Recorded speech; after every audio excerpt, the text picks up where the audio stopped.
Dear student, once again welcomes you on Sumit Tutorial जादूगर of accountancy my YouTube channel. जैसा कि मैंने आपसे कमिटमेंट किया था, एक वीडियो मैंने बेसिक का आपको दे दिया, बेसिक टर्म्स का। अब उसी सीरीज़ में जो रिमेनिंग टर्म्स हैं वो भी मैं आपको देना चाहता हूँ। Please continue.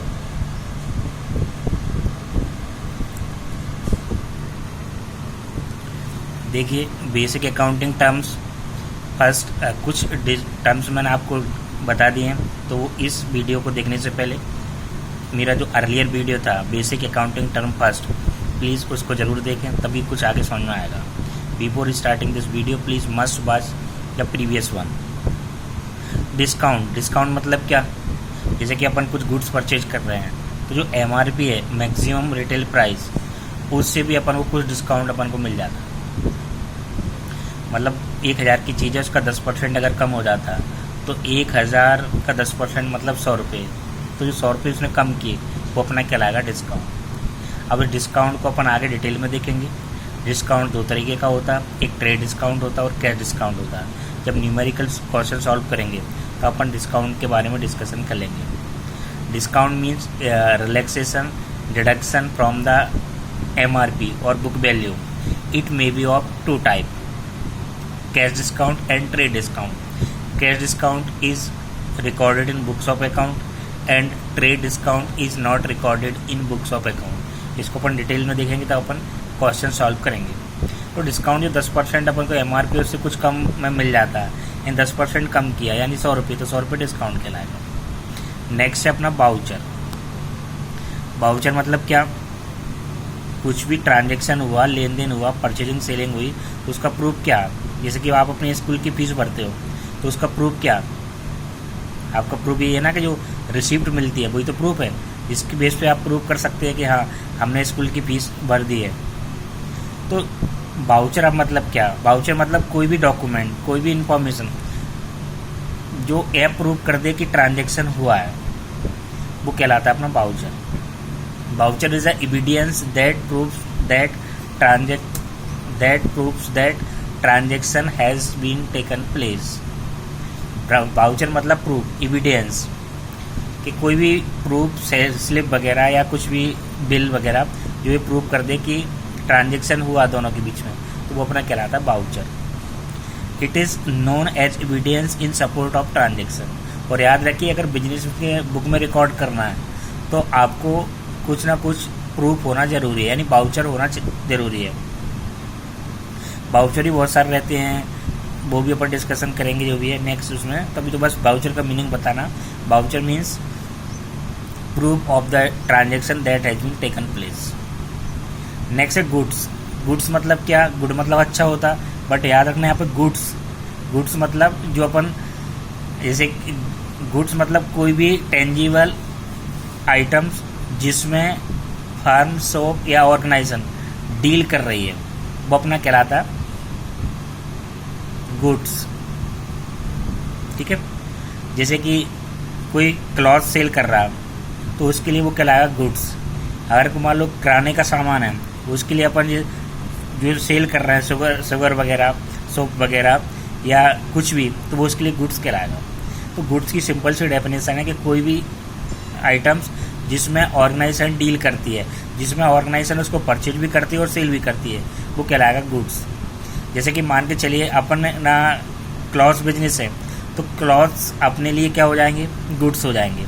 बट उस शोरूम में अपने पास फर्नीचर भी होगा, अदर इक्विपमेंट भी होंगे, तो यहाँ पर क्लॉथ्स अपने लिए गुड्स है और जो फर्नीचर है वो अपने लिए एसेट्स है। और अगर मान के चलिए कोई व्यक्ति फर्नीचर में डील करता है तो उसके लिए फर्नीचर गुड्स बन जाएगा, एसेट्स नहीं बनेगा।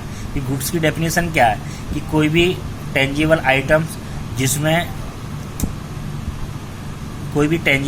जिसमें फर्म डील करती है, वो अपना कहलाता है गुड्स।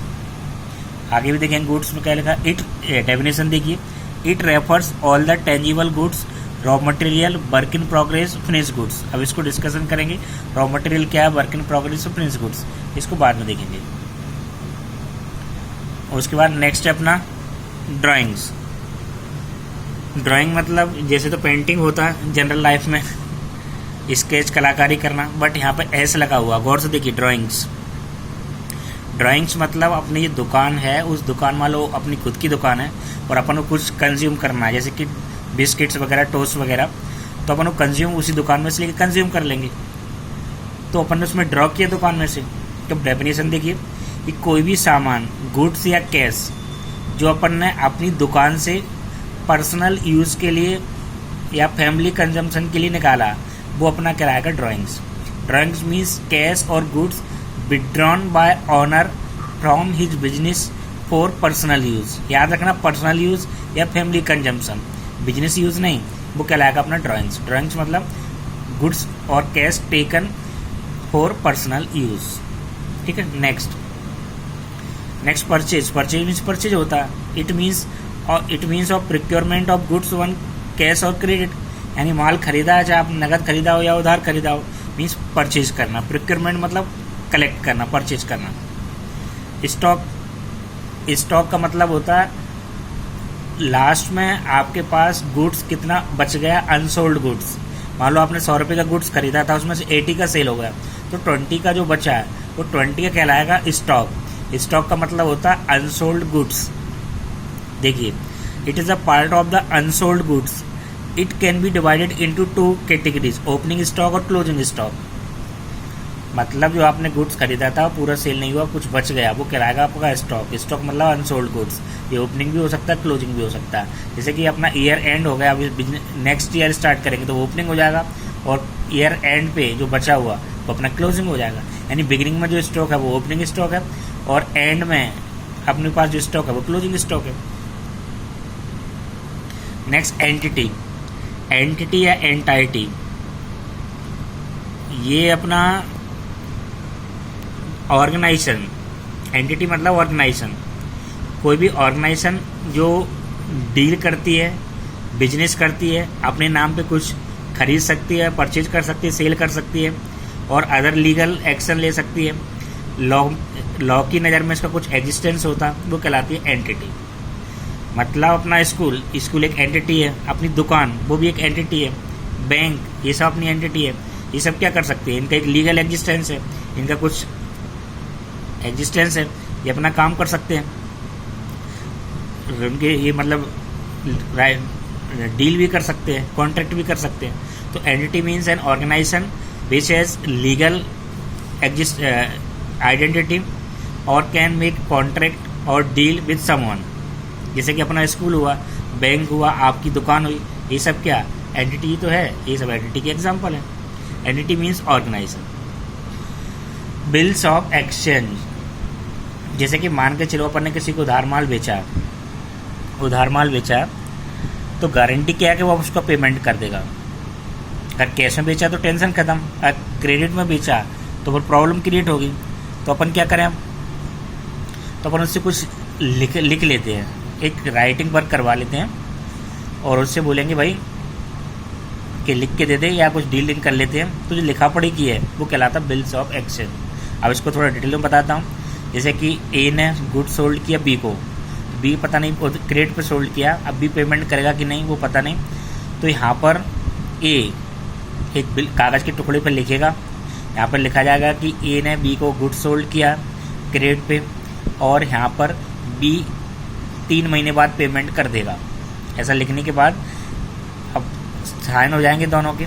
इसको अपन डिटेल चैप्टर में भी आगे देखेंगे। यहाँ पर ए के भी साइन होंगे, बी के भी साइन होंगे। यहाँ पर पेमेंट किसको मिलेगा, जिसने माल सेल किया यानी ए को, और बी पेमेंट करेगा। तो जो ए ने लिखा पढ़ी करी थी इसमें कि माल बेचा है 3 महीने बाद पेमेंट करेगा, तो इसमें दोनों के साइन हो जाएंगे, स्टैम्प वगैरह लग जाएंगे, ये लीगल डॉक्यूमेंट बन जाएगा। इसी को अपन बिल्स ऑफ एक्सचेंज बोलते हैं। ठीक है, इसको आगे सेपरेट चैप्टर में देखेंगे। नेक्स्ट है अकाउंट। अकाउंट मतलब क्या, जैसे कि मान लो एक बिजनेस में बहुत सारे ट्रांजेक्शन्स होते हैं, कभी कैश में, कभी क्रेडिट में। तो अपने डेटर भी बनते हैं, क्रेडिटर भी बनते हैं, तो बहुत सारे ट्रांजेक्शन होते हैं। और मैं मान लो एक व्यक्ति है जिससे अपन रेगुलर ट्रांजेक्शन कर रहे हैं, उसको परचेज भी कर रहे हैं, कैश में कर रहे हैं, क्रेडिट में कर रहे हैं, कभी अपन को कुछ पैसे दे भी जाता है, फिर दोबारा से माल ले जाता है, फिर दे जाता है, फिर दोबारा से माल ले जाता है, तो फाइनली उससे कितना लेना कितना देना वो पता कैसे चले। तो उसके लिए एक जगह रिकॉर्डिंग तो करनी पड़ेगी कि भाई एक पर्टिकुलर एक जगह लिख लो कि आपको इतना माल आपको हमने बेचा था उधार, इतना आपने पैसे दे गए थे, फिर दोबारा से आपने खरीद लिया और लास्ट में बैलेंस इतना बचा हुआ। तो अपन ने क्या किया कि ट्रांजेक्शन तो बहुत सारे थे, बहुत सारे लोगों के थे, उसमें से पर्टिकुलर पर्सन की ट्रांजेक्शन अपन ने बाहर निकाल लिए और उससे रिलेटेड जो ट्रांजेक्शन थे अपन ने एक प्लेस पे रख लिए कि आपको कब हमने माल बेचा उधार, कब आपने पेमेंट कर दिया, फिर दोबारा से आपको माल बेचा, फिर आपने पेमेंट कर दिया और बैलेंस अब इतना बचा हुआ। तो ये अपन क्या करते हैं, एक जगह लिखी तो लेते हैं, लिखना मतलब अकाउंट। अकाउंट मीन्स, अब डेफिनेशन सुनना, accounts means to record all transactions related to particular person at particular place is called account.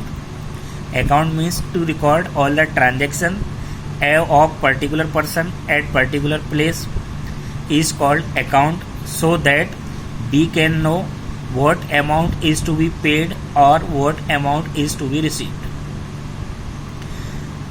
अब नेक्स्ट अपना एक नोट लिखा हुआ आगे अपन देखेंगे, नेक्स्ट वीडियो में आपको दूंगा, उसमें अपन न्यूमेरिकल क्वेश्चन सॉल्व करने की कोशिश करेंगे। वहाँ से मैं आपको न्यूमेरिकल का बेस बनाऊंगा और बेस बनाने के बाद डायरेक्ट स्टार्ट कर देंगे। तो यहाँ पे आपको एक नोट जो रूल है वो काम में आएगा, वो अपन यहाँ पे देख लेते हैं। Note account according to the separate entity concept business and owner both are separate from each other. According to separate entity concept, business and owner both are separate from each other. We will record the transaction in the books of business. अब यहाँ पर देखिए honour और business दोनों अलग अलग है। एक सेपरेट एंटिटी कंसेप्ट होती है, उसको फॉलो करते हुए ऑनर अलग है, बिजनेस अलग है। हमको ऑनर से कोई रिलेशन नहीं है, ऑनर ने कितना खरीदा कितना बेचा उस कितना क्या किया कोई मतलब नहीं है, बट बिजनेस के अंदर जो भी ट्रांजेक्शन हो रहे हैं उन ट्रांजेक्शन को अपन फोकस करेंगे।